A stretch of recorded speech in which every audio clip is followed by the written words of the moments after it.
হলদিয়া engineering পড়ুয়াদের mace থেকে mobile phone ও laptop চুরি ঘিরে হুলস্থুল। চোর সন্দেহে স্থানীয় যুবকদের গণপিটুনির প্রতিবাদে সরব এলাকাবাসী। মেস লক্ষ্য করে পাল্টা ইট বৃষ্টি।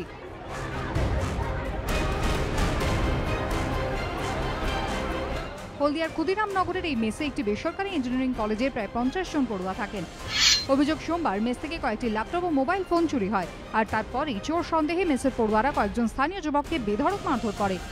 ওদের কালকে ল্যাপটপ চুরি হয়ে গেছে, এবারে ওরা কালকে কিছু না, আজকে এসে ওরা প্রত্যেকে ওই দোকানে গিয়ে চড়াও করতেছে। ওদেরকে তখন জিজ্ঞাসা করলাম, ওরা বলছে এরাই চুরি করেছে।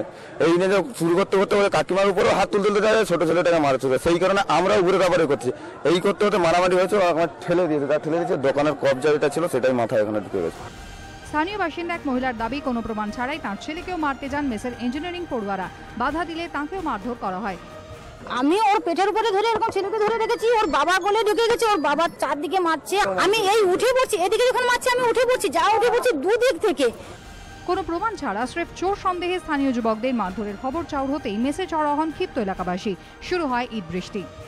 হলদিয়া ক্ষুদিরামনগরের এই বাড়িতেই ভাড়ায় থাকতেন হলদিয়ার বেসরকারি ইঞ্জিনিয়ারিং কলেজের বেশ কয়েকজন ছাত্র।